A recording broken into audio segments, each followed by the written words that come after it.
warm welcome to you. This is a part of the Bangalore Technology Summit 2020, the one of the biggest, probably the biggest IT event in the country. And we have an esteemed panel of speakers along with us to discuss about a very important topic pertaining to the AVG sector. And I'm talking about the AVG sector, which is the part of visual effects, gaming, and comics. And on the whole, we will discuss about the media and entertainment industry. So to begin with, I'll briefly introduce you the panelists, and then probably as we get inside the questions, probably we can get to know more about their background and their journey and their views about the topic that we're going to talk about. I'm representing ABAI, ABAI, the Association of Bangalore Animation Industry, as it was previously known. Now it is Pan India, so we remain as ABAI, and it's a association backed by the government of Karnataka. Towards the growth of the AVG sector in the state and probably in the country too. And we are a 14-year-old association now. And I'm the secretary of the association for the last 5 years and been in the media industry for the last 22 years now. And today we'll be talking about what are the changing technologies that are in front of us in our industry and how them in terms of skill development and in terms of coming on par with those technologies. And we also would like to give our solutions. From Karnataka, we have already an established center of excellence for animation, visual effects, gaming, and comics, of which one of the panelists, Ms. Siji, is the center head and the CEO of that center. And as we go ahead, we'll talk about how motion capture and cutting-edge technologies have prepared the country for especially the post-COVID computer graphics revolution that we are about to witness in the field of content creation across these sectors in media and entertainment industry. So to begin with, I would like to welcome the panelists. We have Mr. Samir Pitalwala. Please welcome Mr. Samir. He is the business director of India SEA for Epic Games. Welcome to the discussion, Mr. Samir. Thank you, Srinivas, and thanks for the great introduction. Mr. Pradeep Dwivedi. And Mr. Pradeep Dwivedi is the CEO of India at the Eros International Media Limited. Welcome to you, Mr. Pradeep, to this panel discussion. It's nice to have you here. Thank you so much. Thanks, Srinivas. Really appreciate it. Looking forward to some exciting discussions. Great. And last but not the least, to Ms. Siji Sunil, who is the center head of the Center of Excellence for Animation, Visual Effects, Gaming, and Comics for the Government of Karnataka. Welcome, Siji, to the panel discussion. Thank you, Srinivas. Let's just broadly discuss about what this entire industry is heading towards. How it was pre-COVID and how it's going to change routes post-COVID, because there's going to be a lot of content that's going to be devoured by the audience or by the public in terms of games or in terms of stuff or probably for the real action stuff. All kinds of content is going to be devoured. And as content creators and as the flag holders of business development and content development for these kind of content, how do we look at it in this changing scenario, and how do we reach up to it? So I would like to begin with Samir.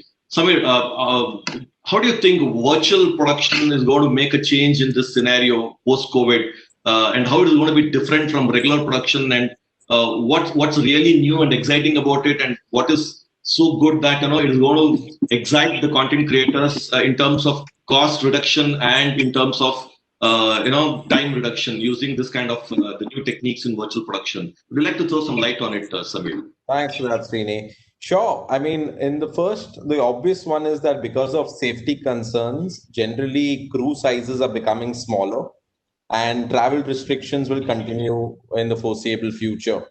There will be travel risks as well associated with travel. So that stops most productions from having a multi-location setup. And it requires them to do more with less when it comes to crews. Both of these combined with the general restriction that budgets will see as COVID comes through, as the repercussions of COVID come through, allow people to kind of and the need for content to be generated really quickly once the restrictions, production restrictions have lifted, especially in India, but it still requires sort of quicker turnarounds when it comes to larger set pieces or when it comes to fictional narratives which have a large world built around it. So with all of these three, one is the lesser crew, travel restrictions, and tighter budgets. All three are perfectly built as circumstances for virtual production to flourish. We're already seeing a huge explosion in camera VFX, which is happening globally. There is a lot of activity both in India as well as in every market which we see in terms which has a developed industry where they're putting LED screens together so that they can begin to shoot really quickly, really fast, and also hopefully at a fraction of the cost of what they would with larger sort of VFX setups. And secondly, with actually smaller crews and less travel. So all three, needs are being met because of virtual production, and we're seeing a massive boom in it. Excellent. I'm sure with a lot of movies already being announced on the virtual production, movies and games already being done on it, I think we are getting up to something really exciting coming up, which is going to revolutionize the entire sector. Thanks, Samir, for your views. Going on to Mr. Pradeep. Mr. Pradeep, media and entertainment industry preparing itself for the rapid transformation in the digital era?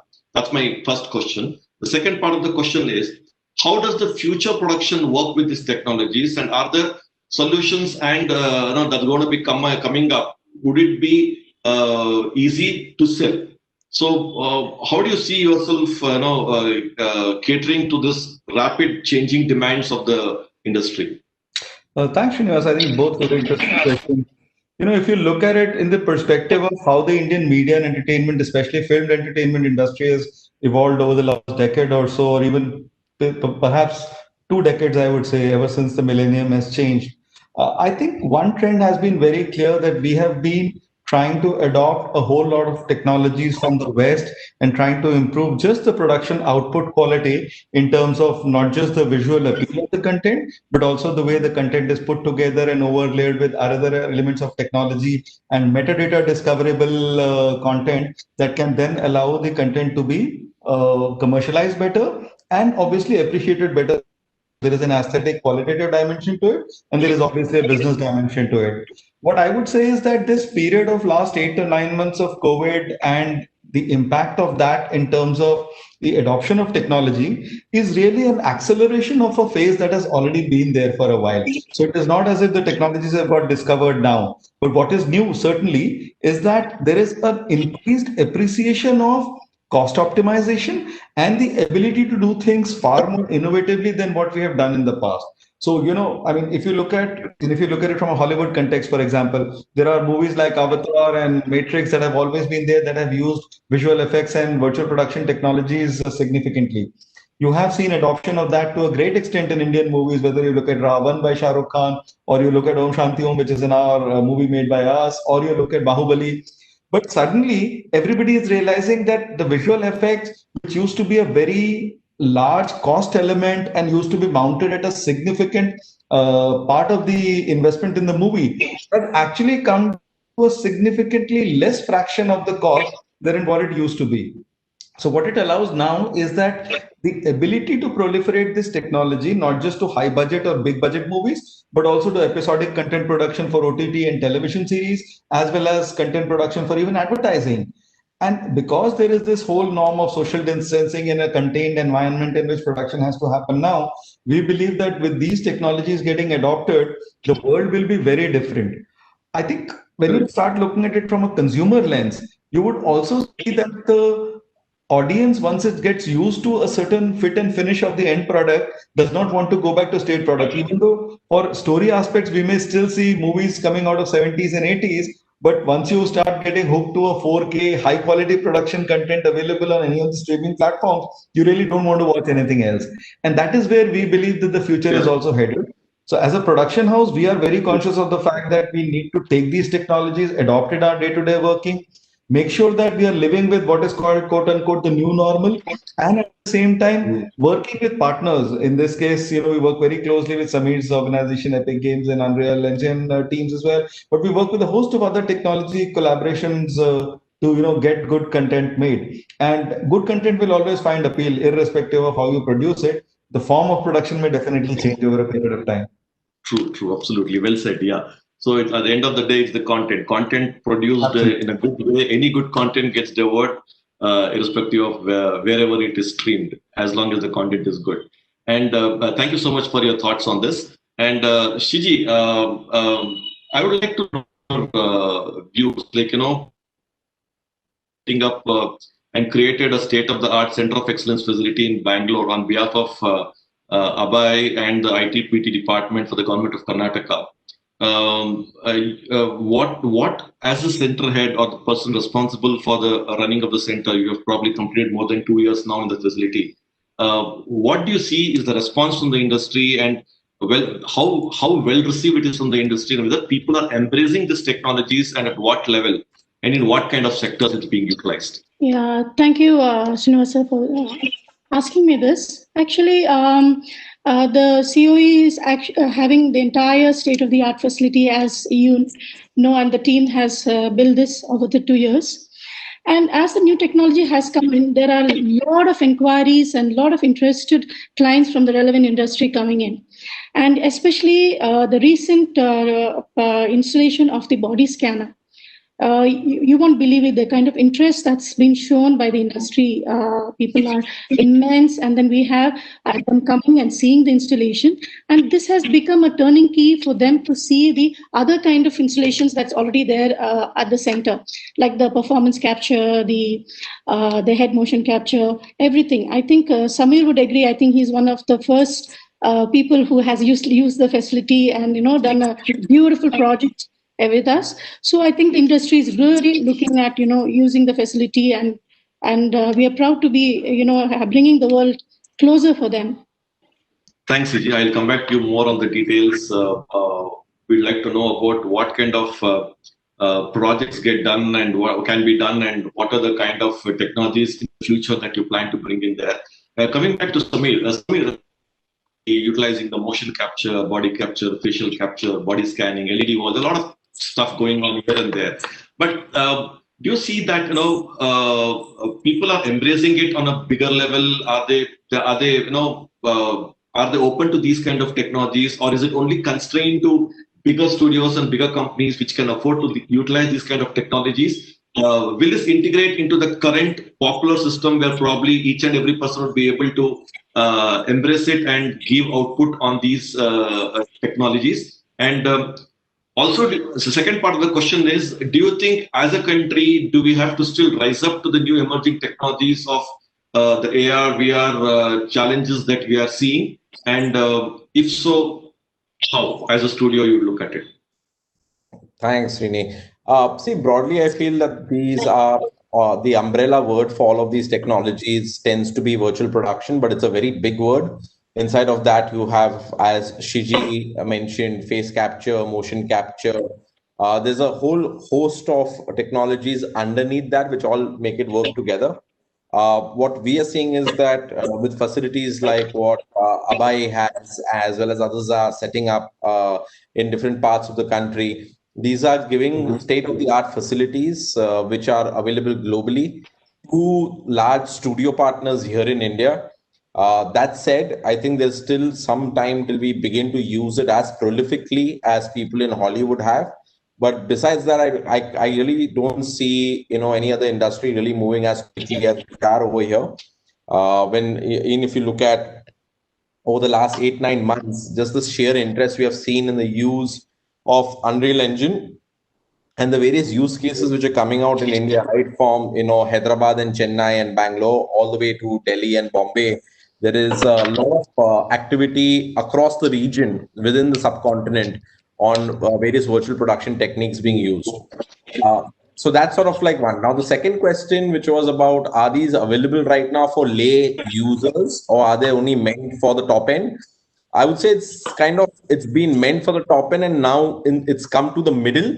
So if you look at sort of Apple with its new iPhone, it's kind of had LiDAR sensors, which are included inside of that. A lot of people already use some of the stacks which are available on Android. We acquired a company called Cubic Motion, which a lot of what capture they do, you can do it using a regular phone. So a lot of these technologies are getting democratized, which are a part of the largest suite of virtual production, but it's not really there at the bottom of the pyramid. We think for the next 3 to 5 years, it will get there. You're already seeing in the last 4 months, last 2 months, we have seen close to about 250 million views on YouTube in India being generated on videos which have used a variety of virtual production stacks. I know, and till now we haven't seen a single movie. And that shows you about how quickly you can iterate on these things and put them on social media. Whenever movie theaters open up again and production for the large scale budget starts, it will start again there. But it's good proof of concept to see that, in the case of India, at least when it comes to creators on YouTube, although these are more established media houses doing it, but it's already started and you're already seeing a large amount of traction with stories, whether they're being told through music or through animation, working phenomenally well, both with local audiences as well as global. Thanks, Samir. See, that 2 points that I probably take very positively here is that about the content consumption in the media and entertainment industry having grown in spite of the pandemic being there. I think it's one of the only industries which is growing and which is growing faster. And because instead of the usual 7 to 11% growth, which usually happens, it's shown some 20% growth in the last 1 year, which is a very positive signal for our industry.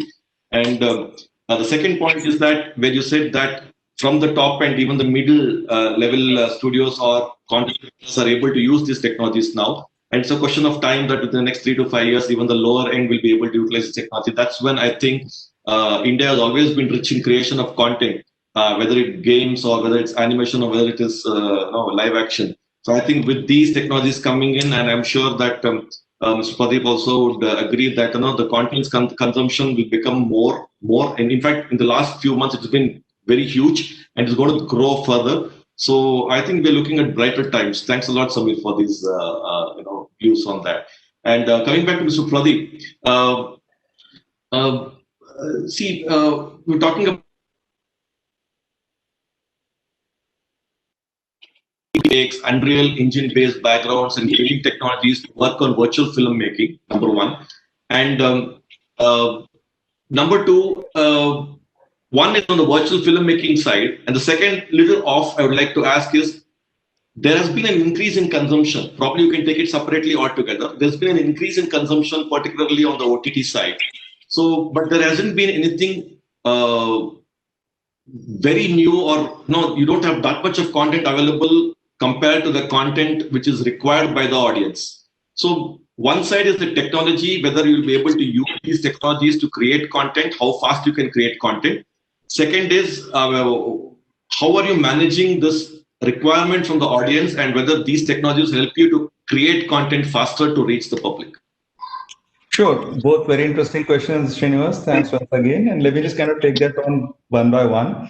When you look at our ability to adopt these technologies in the context of our demands of scripts and the kind of projects that we are working on, whether you look at, again, episodic premium web content, or you look at films that we are making, I think taking on from what Samir was sharing, I think it's a fact today that the mindset has broadened a lot. It is not restricted to just saying that, okay, I will use VFX or I will use Unreal Engine technologies only in cases where I have to show either a science fiction kind of an environment, or I have to show a mythological environment that I can't naturally create in the normal life without incurring a huge amount of cost in the set erection and the soundstage creation itself, right?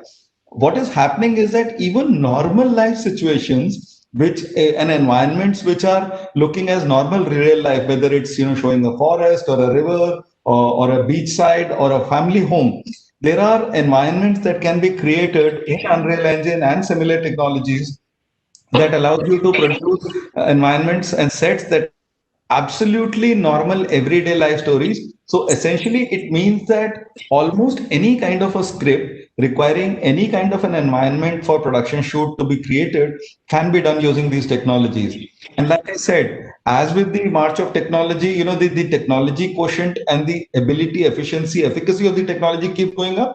The cost in proportion actually keeps going down. And that is the advantage. The same advantage that you saw on computing and on PC era is the technology change that is now happening in visual production technologies, etc.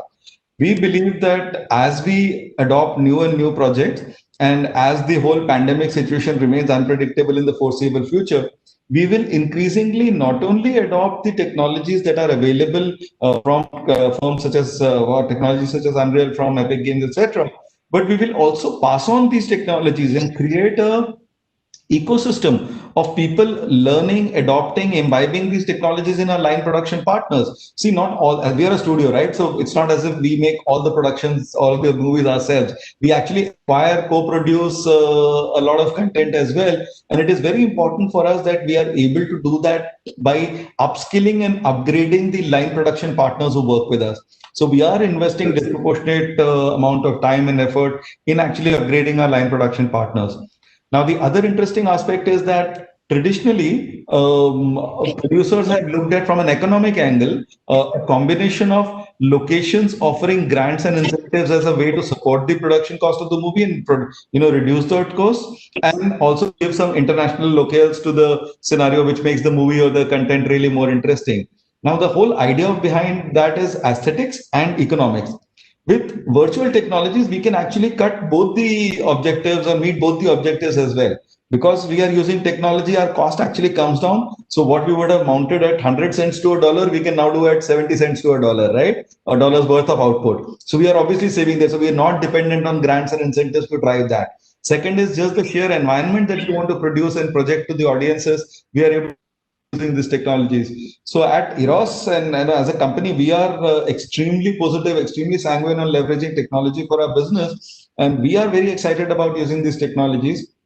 And what we see is it's not just us. When I look at some of our other peers in the industry, I think this realization is dawning on everybody that we need to have these technologies adopted significantly. Now, what's the cherry on cake is the kind of centers that are being set up in Bangalore and which you and Shiji are running. That clearly is offering these centers of excellence where we can look at centers or locations beyond Bombay, beyond the Bollywood ecosystem that we work with, Hyderabad, Chennai. There is a thriving film and entertainment content production industry.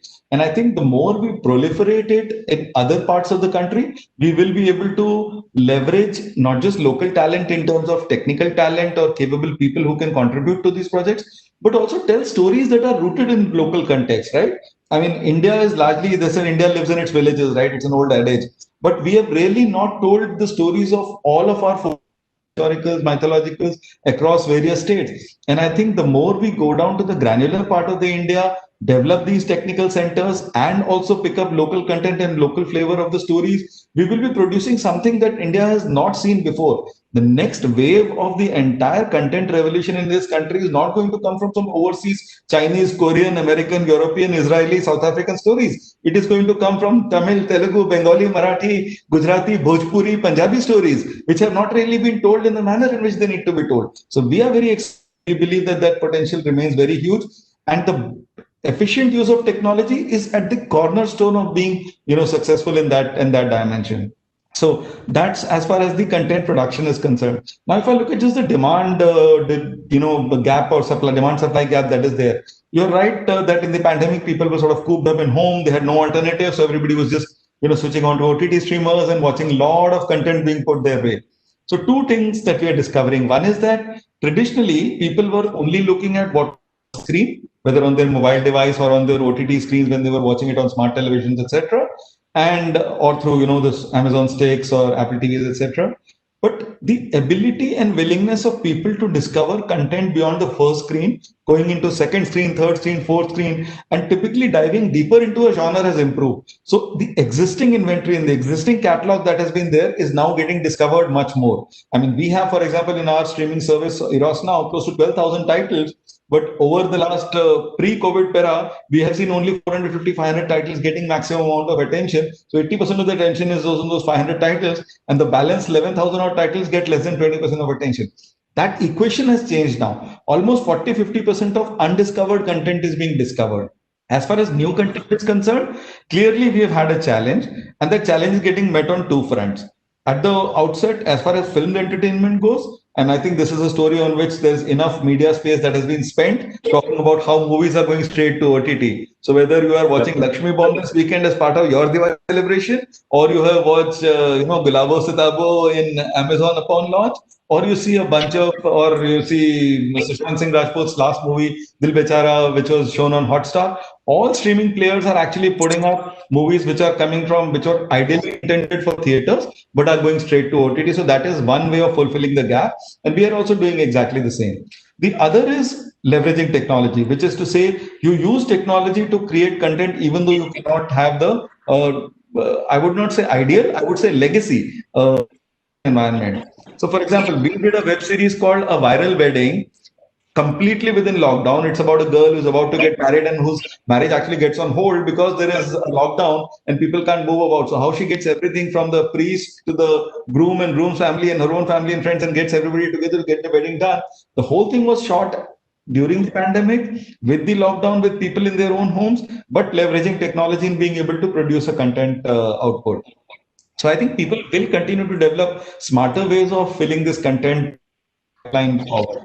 Now, roll forward to 3 or 6 months hence. We are all sanguine about or hopeful about the fact that there will be some kind of a vaccine.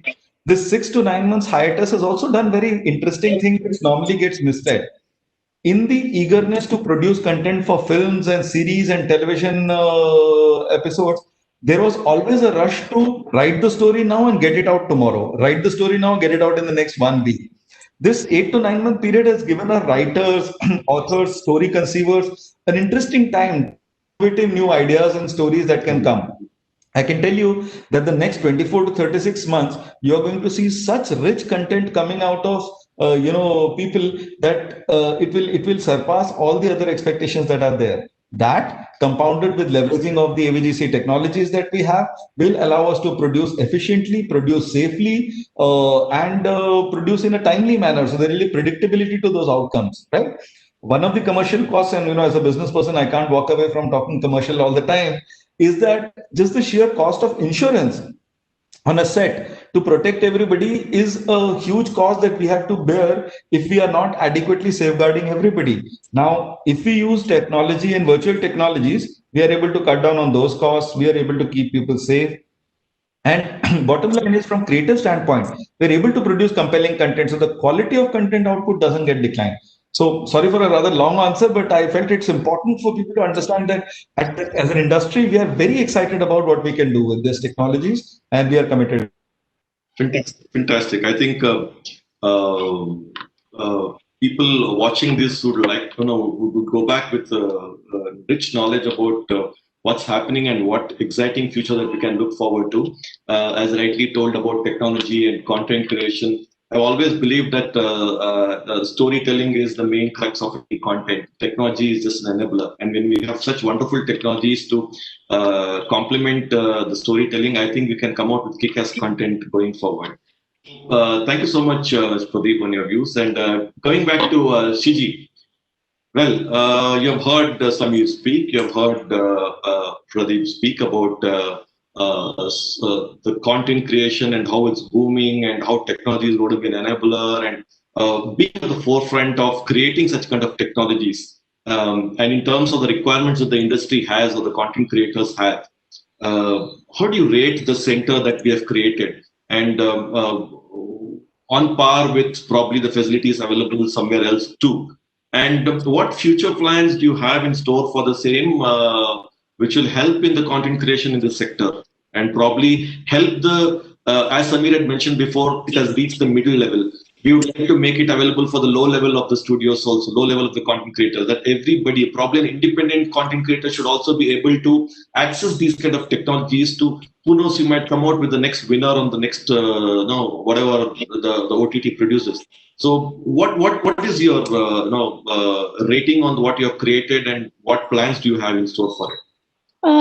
Yes, as everybody know, whatever the state-of-the-art facility that COE has, all the facilities that we have brought in, or the equipments that we have brought in, are all the world-class and one of its kind in the country. so that the industry can use these technologies, and it is easily available, as Pradeep had mentioned earlier, that you're trying to bring the cost down. So when the government is giving the industry something, so we want to bring the cost down, plus give them an access to these kind of technologies. So the mid-level industry people also will be able to use these technologies, Srinivasa. And very, very interesting. I would like to tell all the panelists, the new set of, we already have a lot of technology that we have already installed at COE, that is the motion capture, the performance capture, head motion capture, and everything. But then we have a beautiful pipeline. The three main things that we were discussing right now, that is about the OTT platform, that about the VFX industry, as well as the new technology, the AR and VR technology. So there are a lot of things that we have pipeline, but then to mention the first of its kind for the OTT platform, we are, other than the DI, we are trying to bring in something called as a color front. And that will be a very, very good initiative that we have taken up.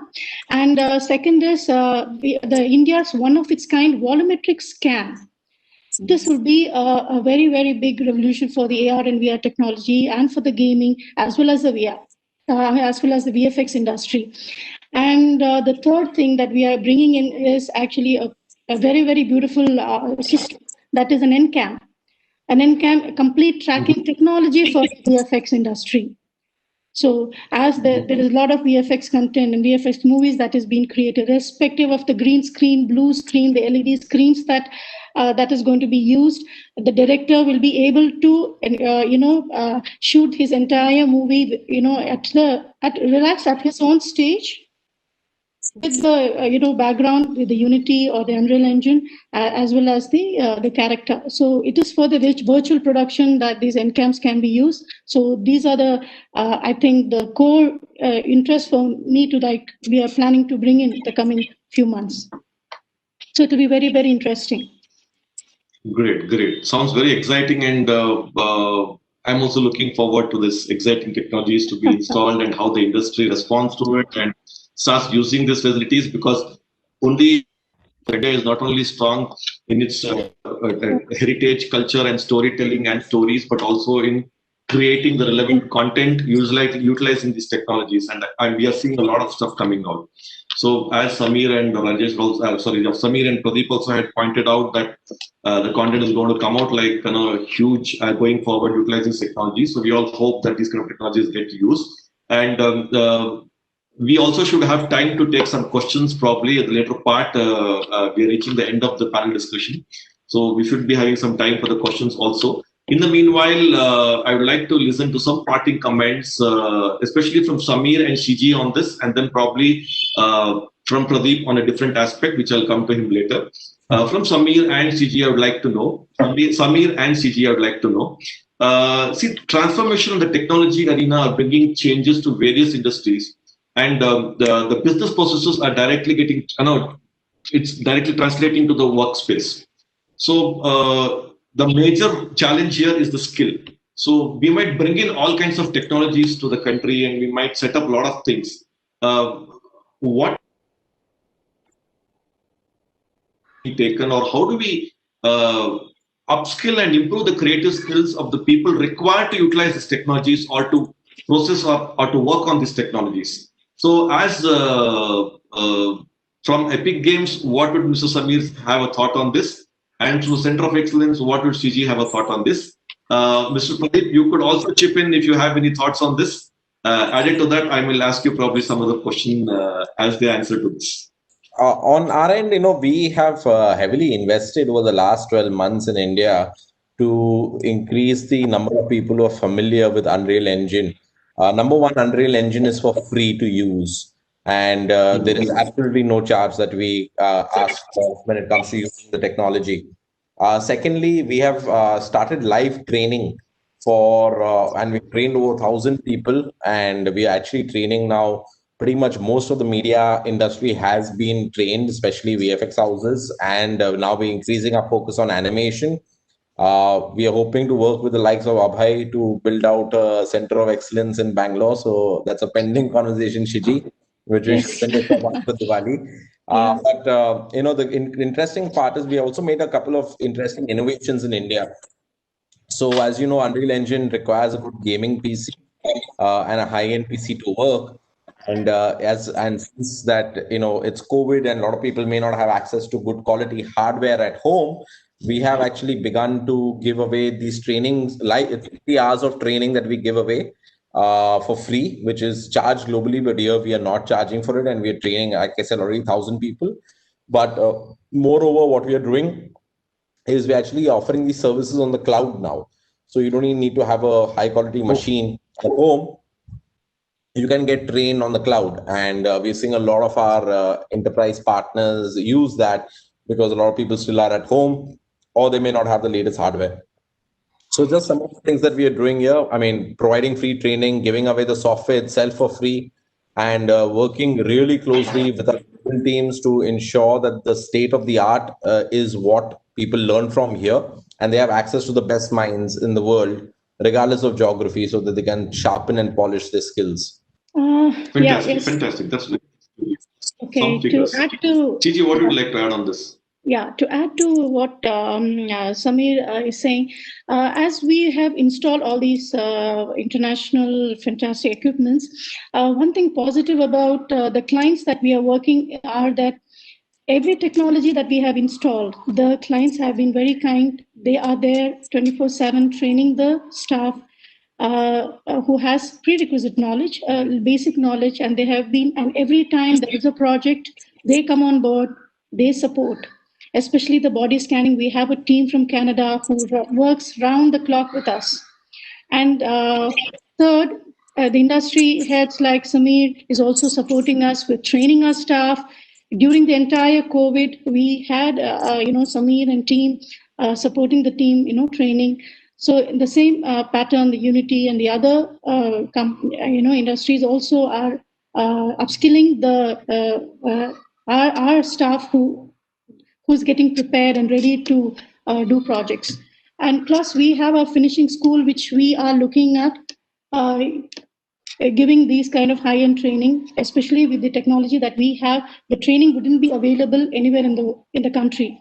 So we are looking at giving training for these kind of technology also within the COE, that is with the finishing school. So we are looking at, training and upskilling our team, as well as looking at the industry, giving training to the industry so that they can also use a facility or work on it.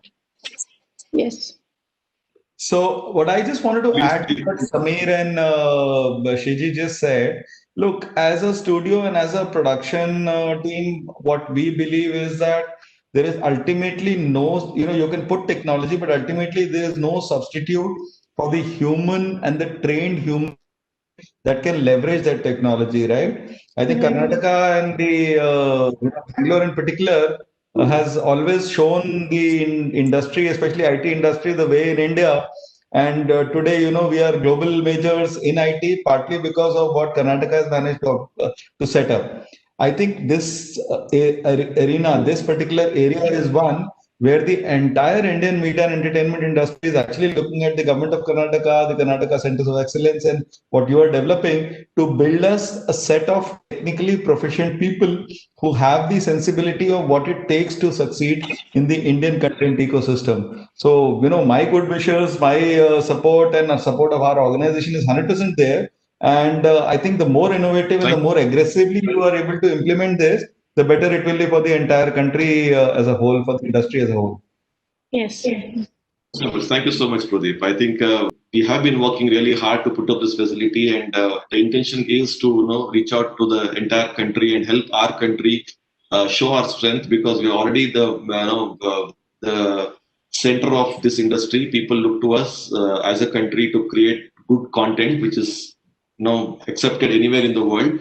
So I think with the support of the entire industry and the technologies that we're setting up, and of course the support of this wonderful ITBT department and the state government of Karnataka and KITS in particular, Karnataka Information Technology Services, I think we will be able to give that kind of ability with the kind of skills that is required to run these technologies to the entire industry. So I think it's been a very good to have some participants on this panel discussion before we take questions? Yeah, I would like to actually How make a do point we? here. One last question, if I could ask. Sorry. I think Shiji was wanting to make a point. I'm happy to take a question once she's expressed her point of view. Shiji, please go ahead. No, I was just wanting to welcome the entire industry because we are taking a lot of courage as well as trouble and a lot of enthusiasm to build the COE with all the latest technology. So we actually are wanting to welcome the entire industry to come and look at the facility, the feel, and what actually the output that we can give, as rightly mentioned by Pradeep, the skills that we really have in India. It is really, I want to showcase them into the world, the beautiful outputs they bring in, the kind of quality that we can give. It is actually, it's a dream place that as a, 25 years of experience in the VFX and is to be there and to witness all these things. I definitely would like to welcome the entire country and the teams to please visit COE. Yes, I welcome all of you, and have the feel. Come to the center. Use the facility. Do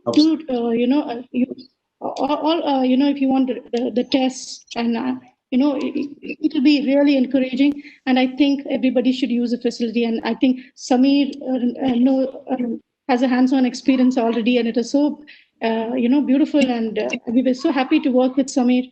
Have a fantastic project, a long project that we had. So I just wanted to welcome the industry, all of you. Fantastic, good. Yeah. Yeah, definitely. So I think we are almost there. So we will take any questions if there are any. And just before closing this, just a non-technology question, just a general question to Pradeep in particular. Majority effect has taken production or the content production sector and the education sector during this pandemic. Being from the education industry myself, I've been trying to cope up with the challenges the education industry is throwing up because of not being open for the last so many months. And similarly, in the even in the entertainment or the content development or the movie production sector, also we are seeing a lot of challenges with theaters and screens, which are the major part of the revenue generators, not being opened up so wholly to include the public in. So this is a not talking about. I'd like to know, this pandemic has literally brought the entertainment industry to a standstill. And only the OTT part is open because people are devouring content on the digital platform. But that is not going to be the, we can't survive only on that. We have to open up, people have to start coming, the big screens have to open up. So as a production house, how have you geared up for this thing, and what challenges should we be prepared on the way forward? I would like to ask this on behalf of all the content creators out there, mainly the live action content creators and the people who are dependent on the screens, because I think Eros also does distribution, if I'm not wrong. Right. Eros is also into distribution, if I'm not wrong. Yes. So as content creators who want to see our work on other platforms apart from only digital, what challenges should be prepared, and what do we do? Like, should we create content only keeping the digital point of view, or could we go ahead and create kinds of content assuming that production houses like you would take it and distribute it or release it or do all that stuff that is required to for the commercial part of it? So Right. That's a great question. So if you look at it, I will kind of all filmmakers. Right, definitely. No, I'm happy that you're asking this question because there are a lot of people perhaps in the audience who are content creators and are looking at how to ride this tough phase, right? At the outset, let me just make two statements. One is that whether you look at the education sector, you look at the sports sector, or you look at the entertainment sector, all three of them, while appearing to address different audiences, one is students, the other is sports enthusiasts, and the third is entertainment consumers, actually intrinsically deals with a common factor. There is a certain amount of content that needs to be given to an audience that needs to receive it or wants to receive it, and there is a commercial equation around it. I think what the pandemic has done is it has enhanced the role of technology in each of these three dimensions, but not closed all the other avenues. Even though theaters may be shut down, even though schools may be shut down, even though stadiums may be shut down, but all three are finding ways of coming back. IPL without audiences, without people in the stadium has been a roaring success. And if you have read media reports today, I mean, I'm told that Star has made significant amount of advertising revenue on the back of television. Even though theaters were shut, radios were still on, television is still on, OTT is still on. So basically, from an entertainment content creator standpoint, the creators have to think that if there is a short-term impact in the traditional manner in which they have done work, how do they gear themselves up for creating different forms of content? Who says that you always have to make a content for a theatrical release only? So clearly, OTT is a foregone conclusion, and I will not advocate that any further because that is already there, it's known. But let's look at television, which is coming back in a big way. There is opportunity in television. One is ignoring completely, and I know it is not audio-visual, it is only audio, but podcasts have gained significant traction in the last 6 to 9 months. India as a country was not a podcast-friendly country, and now just the sheer variety of subjects on which podcasts are available and podcast as a business model, how it is beginning to become successful, means that there is entertainment content finding space there. So my take is that there are various shapes and forms in which there is still significant demand. And in all fairness, even theatrical is now slowly starting to open back, right? I think Karnataka has already opened because there is an all India opening of theaters that has happened. 50% capacity, all India, it's a 50% capacity only. In fact, only Maharashtra and Tamil Nadu had stayed back the opening of theaters. Even Maharashtra, Mumbai has opened as of last week. So I believe that the theaters will continue to open and will open over in a foreseeable period. But from content creators, you have to be prepared for various kinds of formats, which is to say that these are formats that are of very short nature, which means 5 to 7 minute formats, 15-20 minute formats, 25-minute episodic content, and 2 hour, 1.5 to 2 hours movie content. As long as you can transcend these time barriers and think creative, interesting content quotient that will still find appeal, right from smaller OTT. And OTT also, there are today over 30 plus players in the country, right? Like we are largely a movie destination with strong episodic content now getting added to it. Netflix is a combination of both. Amazon has its own set of demand. So if you leave out the top 4 or 5 also, there are a bunch of one. And interestingly, there are regional demands, right? Hoichoi, for example, is doing extremely well in Bangla content. There is Punjabi OTTs and Tamil OTTs and Telugu OTTs, catering to those unique audiences. So I think that the demand is so large that content suppliers need not worry. They should just be willing to change with the times and change with the technology, adopt technology and adopt their production practices to meet with the new demands of new normal and still being able to deliver results. As long as they have this willingness to change, I think they will all be successful, and our good wishes are there. Anybody who's saying he's a content creator and struggling, please send me a picture of what you are creating. I will happily, if I can't consume it, I will refer you to 5 different OTT and television guys who will be more than happy to take a content. It's a question of the industry supporting each other. So no content creator should feel that today they are in a troubled phase where nobody is listening to their content. I can offer you that there are enough industry forums provide opportunity to everybody. But yes, you have to be conscious of the quality that you're delivering, because quality will always find demand, and that is where you have to put your effort on. Quality and technology are the dimensions on which you should invest time. Fantastic. I think this will be a relief to so many filmmakers and content creators who will be watching this right now. Thank you so much, Pradeep, for such encouraging words. We have had a very interesting discussion. I thank once again Pradeep, Samir, and CG for taking off the valuable time and being a part of this session as a part of the Bangalore Technology Summit 2020, organized by the ITBT Department of Government of Karnataka.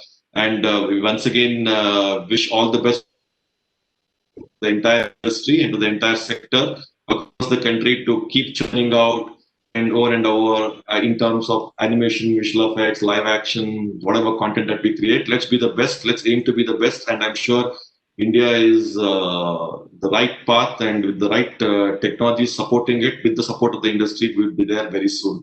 Thank you very much, all the three of you, for sparing your time. It's been a pleasure talking to you, hosting you, and making the session. Thank you so much.